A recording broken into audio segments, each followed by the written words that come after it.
Eliksir od kelja, to skuhaš taj njihov kelj i onda njihov, i onda pustiš da se ohladi ta tekućina i piješ taj sok, ma nemaš ga nigdje kupiti.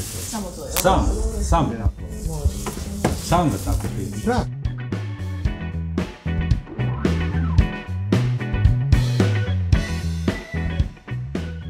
Hrana za dobro je model nabavke hrane, zadruge za dobru ekonomiju i u stvari funkcionira kao jedan model lokalnog partnerstva između proizvođača i potrošača. Mi imamo grupu proizvođača s kojom već duži niz godina surađujemo i dobro ih znamo, često ih i posjećujemo na imanjima i organiziramo im u stvari tržište kako bi oni došli do svojih kupaca. Prednost tog modela je to što oni znaju da će im ljudi naručiti i da imaju nekako lijepo mjesto gdje mogu prodati svoje proizvode kroz nekakav trajni model na koji mogu računati i mogu na taj način planirati svoju proizvodnju, a odlično je za potrošače što isto tako znaju da se mogu pouzdati u proizvođače i postoji neka komunikacija među njima. Ustavno smo jako zadovoljni kako se skupo krenulo. Nekoliko je razlika baš što se tiče naše zadruge. Znači mi radimo sa provjerenim proizvođačima koji imaju svi ekološke certifikate. Znači tu je odmah automatski jasno da je utjecaj na okoliš puno manji. Da ne kažem da je korištenjem ekoloških metoda proizvodnje čak i pozitivan u dugoročnosti. U smislu da se povećava bioraznolikost i štiti se priroda. Druga stvar koja je jako bitna što kupovinom lokalnih proizvoda također se troši manje energije i ono što zadnje, ali ne manje bitno je što mi podrškom lokalnim proizvođačima osiguravamo da ljudi oko nas proizvode hranu, proizvode zdravu hranu, da se ne moraju ruralna područja raseljavati, da u njima ostaje život i da zapravo jedan od najvrijednijih znanja koja, ja mislim, danas čovječanstvo ima, to je proizvodnja hrane, pogotovo ako je ekološka, ostaje sačuvana. Jer mi danas imamo situaciju da nam ljudi odlaze iz ovog sektora ne zato što ne žele proizvoditi ili ne znaju, nego zato što se ne mogu više nositi sa ovim uobičajenim tržištem, znači teško mi je opstati na tržištu i teško mi je naći investicije za pokretanje posla. I ono što je jako bitno, pogotovo na primjer za našu zadrugu, kod nas ovaj izvorni proizvođač dobiva 85% od ukupne cijene, što je daleko iznad nekakvog standarda kakav se dobiva u pravednoj trgovini. Pa mislim, logika je vrlo jednostavna, ljudi jako vole te banane i onda manje kupuju jabuke, ali u stvari po istoj logici nekako stvari funkcioniraju, jer cijena hrane se sve više nastoji sniziti, tako da u stvari, recimo kod nas konvencionalne jabuke u sezoni možete kupiti po par kuna ili čak i par lipa za kilu u tim velikim lancima i proizvođač je sve više podcijenjen na taj način. Isti princip je sa tim bananama, znači one se proizvode uz veliki pritisak, znači pesticidi koji su kod nas nisu ni dozvoljeni, što veća njihova primjena, tako da se mogu uzgajati visokoproduktivne sorte koje uopće nisu otporne i koje onda mogu preživjeti taj dugotrajni transport između raznih zemalja, cijelo vrijeme se prevoze vamo i tamo, što je u stvari užasno neodrživo. Onda, po toj logici nama je puno zdravije jesti lokalno proizvedenu jabuku, posebno u ekološkoj proizvodnji, ne govorim sad o konvencionalnoj, nego te banane koje su došle stotinama kilometara negdje dalje, zgadile su okoliš, bile su ozračene, bile su tretirane ovako i onako i nisu baš zdrave. Problem sa kojim se susreće sve veći broj poljoprivrednih proizvođača i proizvođača hrane je sve veći utjecaj velikih trgovačkih lanaca. Trgovački lanci sve više okrupnjuju, zauzimaju sve veći dio tržišta i zapravo postaju neka ključna točka kontrole pristupa tržištu. Zahvaljujući takvoj svojoj poziciji, oni mogu nametati otkupne cijene koje proizvođačima ili jedva omogućuju ili ne omogućuju uopće normalnu egzistenciju. Dakle, taj problem nije tipičan samo za Hrvatsku, nego se javlja i u još gorim oblicima, naravno u zemljama trećeg svijeta, a sa tim problemom se suočavaju i poljoprivrednici u takozvanim razvijenim zemljama. And over the last sort of 5, 10, 15 years, the supermarkets have been pushing banana prices down. The prices that they're paying to producers have been pushed down. Most tropical fruit, and you can write the same story, but bananas are the most popular fruit that's sold in Europe, and it's by far the biggest commodities. So that's really why we focus on bananas, simply because it's, if you like, it's the poster boy of tropical fruit. One of the major issues, particularly for people working on plantations, is working conditions and wages on plantations.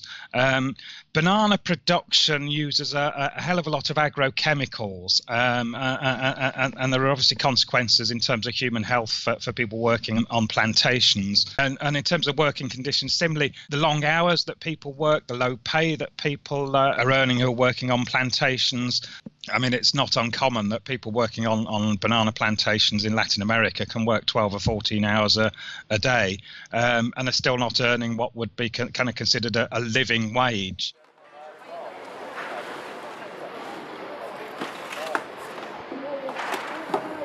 Treći svijet nam je jako daleko. Mi smo ipak geografski bliži ovom prostoru, pa samim tim što smo geografski bliži ovom prostoru osjeti se taj neki utjecaj koji je povijesno bio kod nas i taj povijesni snažni utjecaj je sačuvao puno toga u Hrvatskoj, pa i samu infrastrukturu. Što više vrijeme odmiče, mislim da smo puno bliže tom zemljama trećeg svijeta nego što smo to ovom našem bližem zapadnom dijelu, tako, Europi. Mi smo najbliži tu Austriji, Bavarskoj. Ključni problemi u nestanku obiteljskih poljoprivrednih gospodarstava je prije svega vlasništvo nad zemljištem na kojem se proizvodi hrana. Isto tako vlasništvo nad ostalim prirodnim resursima ili općenito mogućnost korištenja ostalih prirodnih resursa, to su šume i vode, u proizvodnji hrane. Nadalje je to nepostojanje biti financijske podrške razvoju takvih sustava. Znači, Hrvatska nema svoju poljoprivrednu banku, kao što to imaju sve razvijene zapadne zemlje, a samim tim i čvršća obiteljska poljoprivredna gospodarstva.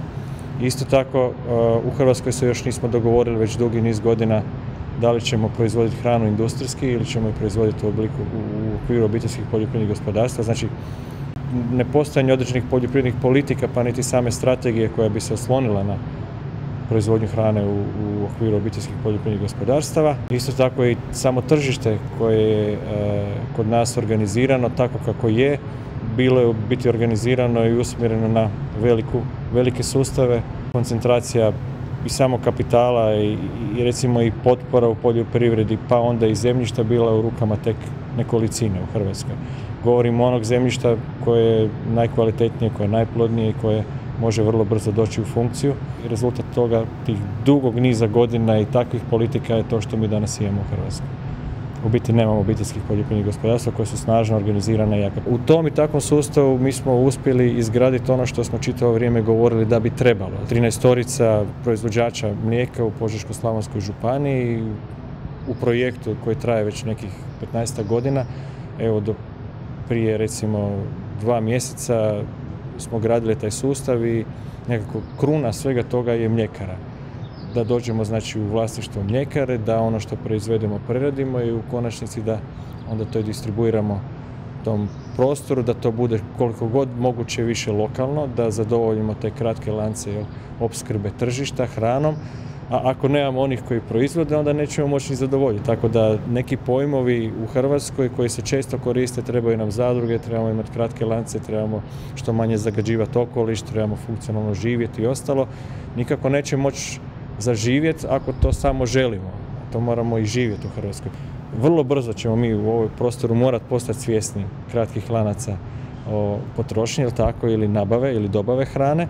Poticati se može jedino podizanjem svijesti potrošača, dobrom organizacijom onih koji proizvode, ili tako, zadržavanjem postojeće proizvodnje i kvalitete tog proizvoda i onda normalno dobrim marketingom, razumijevanjem i medija, lokalnih medija. U biti to sve kreće od lokalnog. Teško da će to moći doći sa sa recimo odozgora, to je sustav koji se gradi samo odozdola, što bi rekli bottom-up sistem. I jednostavno, koliko god to možda u trenucima zvučalo i akademski, ali to je jedini način da se izgrade ti kratki lanci dobave hrane i da naš potrošač uistinu dobije hranu za koju će biti siguran da je domaća, da je zdrava i da je kvalitetna.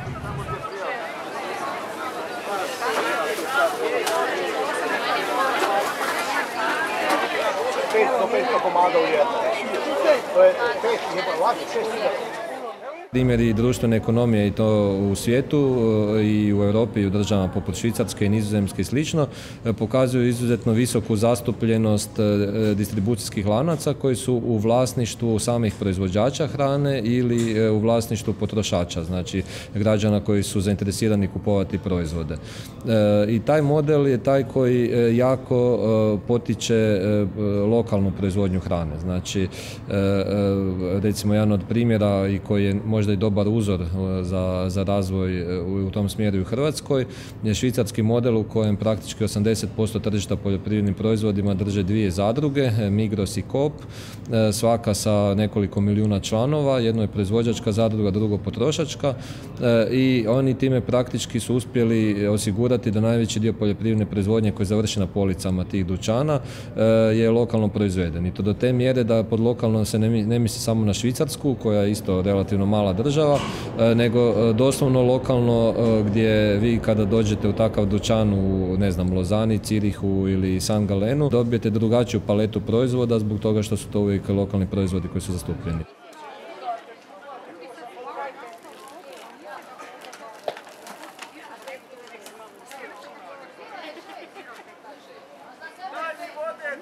Bilo bi najbolje uvijek kada to možemo kupovati lokalne poljoprivredne proizvode. Međutim, postoje takvi proizvodi kod kojih to jednostavno nije moguće, koje nije moguće proizvesti lokalno. Nije realno očekivati da ih se neće trošiti, da će ih ljudi jednostavno prestati trošiti, a uostalom velik broj radnika i velik broj poljoprivrednika u trećem svijetu ovisi o njihovom plasmanu u razvijene zemlje. Jedan takav primjer, paradigmatski primjer, su upravo banane. I banane su jedna od tema, znači jedna od glavnih tema projekta Make Fruit Fair, dakle učinimo voće pravednim, koji provodi Zelena akcija. Međutim, banane nisu jedine, dakle postoji velik broj proizvoda koji se proizvode u zemljama sa drugom klimom i koje nije moguće proizvesti kod nas. Šta je rješenje za te proizvode? Ne savršeno, ali zapravo trenutačno jedino dobro rješenje jesu različiti certifikati koji svjedoče o porijeklu tih proizvoda. Važno je reći da nisu svi certifikati isti. Ljudi bi trebali birati one certifikate koji ne svjedoče samo o tome da su proizvodi proizvedeni prihvatljivo za okoliš, nego koji daju garancije i o tome da radnici nisu iskorištavani ili nisu zlostavljani u procesu proizvodnje. Dakle, koji svjedoče i o nekakvoj društvenoj odgovornosti tih proizvoda.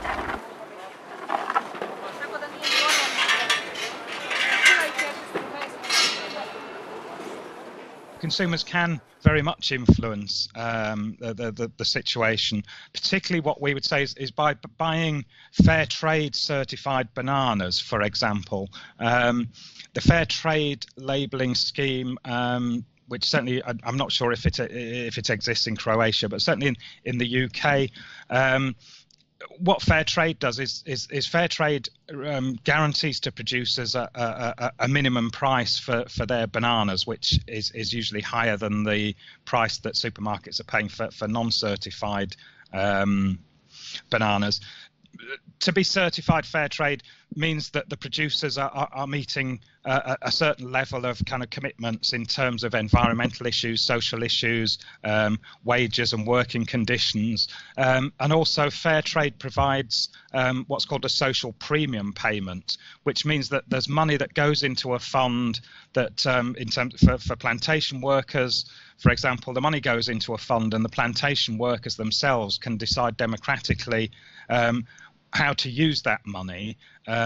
And for example, I mean, I've seen myself on a recent trip to Ghana visiting fair trade plantations there, where that money's been used to build things like local schools, clinics. I went to a computer training centre for young people that's been funded by fair trade money. And also in terms of the small producers, fair trade has been a big benefit to them, because they don't have the economies of scale that you've got with large-scale plantation production. And the fact that fair trade has been able to guarantee their minimum prices has meant that that many people in the Caribbean, for example, where production is very small scale, has enabled them to survive. So, I mean, in terms of sort of, your purchasing choices, but I mean, also consumers can contact their supermarkets, their local retailers, and ask them to stock fair trade.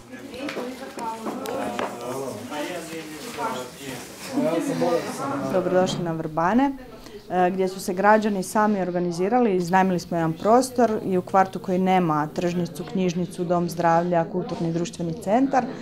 U ovom prostoru mi provodimo to sve. Jedno od glavnih pitanja koje su nas mučile je to što nismo imali nekakvu tržnicu i mogućnost nabavljanja ekoloških proizvoda, ekološke hrane. Ona je bila nedostupna, skupa u nekakvim pomodnim dućančićima. Mi smo htjeli nekakav kraći lanac i bliži odnos sa proizvođačima hrane. Pa smo tako stupili u kontakt s nekima od njih i počeli od njih nabavljati zelene košarice. I kod nas je to krenulo sa doslovno 3 košarice, od kojih je naraslo do kraja godine 20 košarica. A danas imamo 2 puta tjedno u udruzi održavamo ekološku tržnicu i jednom tjedno te zelene košarice. Okupljamo i do 500 ljudi tjedno koji su zainteresirani, znači, nabavljati na taj način ekološke proizvode. Bitno nam je to jer na taj način nam je hrana jeftinija, prva stvar, to je u današnje vrijeme dosta bitno.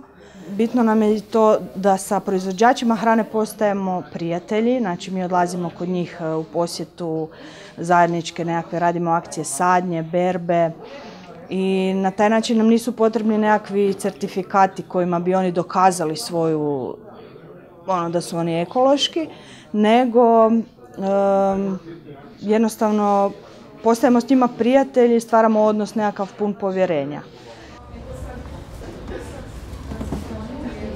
Kupujem u udruzi Vestigium iz 2 razloga. Prvo zato što mi je blizu, što se kaže pod nosom u kvartu, a primarni glavni razlog zašto kupujem je hrana koju ovdje pronalazim izuzetno kvalitetna. Vidi se da udruga okuplja domaće OPG-ove koji su istinski ljubitelji zdrave hrane, eko hrane i zaista po okusu te hrane vidljivo je da je rađena prirodnim putem, da je kvalitetnija od hrane koju nalazim recimo u supermarketima, na tržnicama, tako da sam zaista zadovoljan. Pa dijete mi neki put kaže, tata, di si kupio špinat, kad supruga napravi ručak, ili di si kupio ova domaće jaja i tako dalje, stvarno se osjeti razlike kvalitete hrane.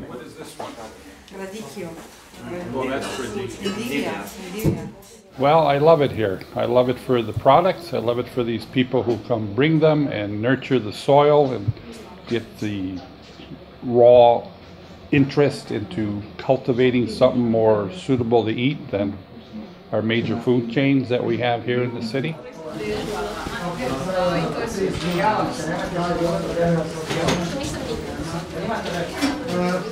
Nalazimo se u Sokiću, to je jedan smoothie bar koji je naš dom za grupu Pušlek, znači grupu solidarne razmjene koja djeluje na Trešnjevci. Dakle, tu se svaku srijedu nalazimo, gdje nam zapravo proizvođači direktno dostavljaju svoje proizvode koji su naručeni putem internetske aplikacije. Pa grupa Pušlek ima trenutno oko 25 proizvođača i oko 80 članova, znači obitelji koje sudjeluju u radu grupe. U prvom planu nam je povrće, dakle praktički imamo ono što je sezonski. Pa to zapravo kako koga, ali u principu mislim da su ljudi jako zabrinuti zbog ovih konzervansa i tako dalje u hrani i kako to izbjeći zapravo i kako dobiti hranu koja nije uzgojena uz pomoć nekakvih pesticida i umjetnih gnojiva i tako. Evo, to nas je zapravo ponukalo da pokušamo doći do proizvođača koji se ne koriste time u proizvodnji svojeg, ne znam, povrća, voća i tako dalje. I mislim da smo uspjeli. Oni ipak imaju nekakav sigurniji prihod. To recimo bio baš isto jedan aspekt koji je mene privukao ovim grupama, znači uopće taj nekakav osjećaj da zaista nekom mogu pomoći, da si osigura egzistenciju, a plus toga volim i onaj osjećaj da mi hrana ima lice, kako se to kaže, znači hrana s licem. Mi poznamo proizvođača koji tu hranu proizvodi, imamo povjerenja u njega, znači s vremenom se razvija to neko međusobno povjerenje. Pa ja mislim da u pravilu ta cijena nije veća od standardne, samo činjenica da masa pojeftinjuje proizvod, znači smanjuje troškove, dostave i svega ostalog. Međutim, mi svjesno prihvaćamo taj dio troška jer mi smatramo da je on u redu, pošto za uzvrat ipak dobivamo salatu koja je ubrana to jutro, znači nije stajala negdje 3 dana ili 5 dana, nego na neki način imamo ipak kontrolu nad tim što konzumiramo i što u stvari uzimamo od proizvođača. Prema tome ta fair cijena, ona po meni treba biti realna, znači ona treba biti dovoljna da taj proizvođač ipak od toga može živjeti.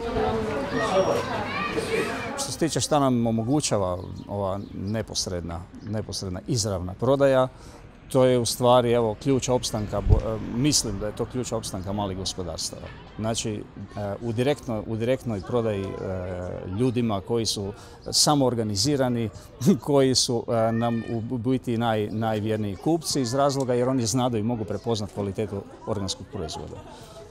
To je proizvod s karakterom iza kojeg stoje ljudi, obitelji, sa svojom djecom, sa svim svojim s čim raspolažu na svojim gospodarstvima. Dakle, taj proizvod da bi imao karakter, on mora biti na taj način plasiran da nas ljudi poznaju i da mi poznamo njih. I to je, mislim, najljepša i najslađa priča što smo mi svi skupa prijatelji i što na takav način dobro surađujemo i funkcioniramo i u financijskom i u svakom drugom pogledu. Jedan od primjera i upravo sada vrlo aktualan koji gledamo je primjer Agrokora gdje vidimo kako je jedan lanac koji bez obzira na sve loše prakse koje ima u svom vlasništvu, poslovanju i slično je ipak bio krucijalan za mogućnost plasmana domaćih proizvoda na tržište. Vidimo koliko je postojeća proizvodnja ovisna o takvim modelima. Događa se da su dobavljači hrane ti koji su čak i spremni otpisati sve dugove kojim Agrokor nije isplatio, samo kada bi uspjeli zadržati pristup tom kanalu prodaje. I to je nešto što je sada jedan izazov kojim se isto Hrvatska treba suočiti i gdje se nadamo da će se ovaj model švicarski o kojem smo također pričali možda vidjeti i razmatrati kao jedan od aktualnih modela. Pokazuje da tu, ajmo reći, nesretnu situaciju i ne samo nesretnu, nego zapravo vrlo nezgodnu situaciju za Hrvatsku u kojoj je jedna firma takvog značaja bila zapravo dopušteno je uopće da uzme takav udio na tržištu i koja je sada praktički prijeti da cijeli dio poljoprivredne proizvodnje Hrvatske odvede u probleme, da nam to ujedno daje i priliku da ukoliko bismo to vlasništvo uspjeli disperzirati i prenijeti ga na one koji su primarno zainteresirani za proizvodnju i kupnju poljoprivrednih proizvoda, a to su građani i proizvođači, da nam zapravo možda nudi jednu priliku da i stvorimo novi kanal koji ne samo da će zadržati količinu hrvatskih poljoprivrednih proizvoda, nego biti i motor i generator proizvodnje novih, upravo kroz jasnije, transparentnije i direktnije upravljanje tim procesom. Ta situacija s Agrokorom, mi kao udruga, opet kažem, nismo pozvani da damo svoj savjet ili svoj nekakav sud, nešto smo pisali o tome, ali ovo izvrsna situacija jednoj suverenoj, dobro organiziranoj zemlji koja zna što hoće, da tu situaciju, tu negativnu situaciju pretvori u nešto pozitivno. Mi prije svega gledamo, Agrokor je u svojoj portfelju ima u svojoj svojoj funkcionalnosti ima negdje oko 37.000 hektara poljoprivrednog zemljišta državnog, što još plus toga nešto privatnog, i to zemljište je izuzetno važno. O tome se puno ne priča u Hrvatskoj. Znači vi jedino kroz zemlju dobrim marom o toj zemlji, strateški recimo pozicionirano, možete vratiti ljude nazad. Možete dati ljudima da funkcioniraju u prostoru.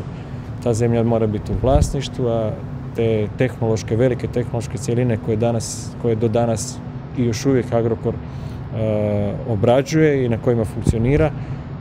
U ovoj situaciji bi bilo izuzetno dobro pretvoriti u obiteljska poljoprivredna gospodarstva u prostoru i kroz određen broj godina vratiti ljude u taj prostor, tako da bi Agrokor mogao biti izvrsna prilika u ovoj situaciji za čitavu zemlju, ne za poljoprivredu, za razvoj obiteljskih poljoprivrednih gospodarstava, a onda samim tim i zajednice u cjelini.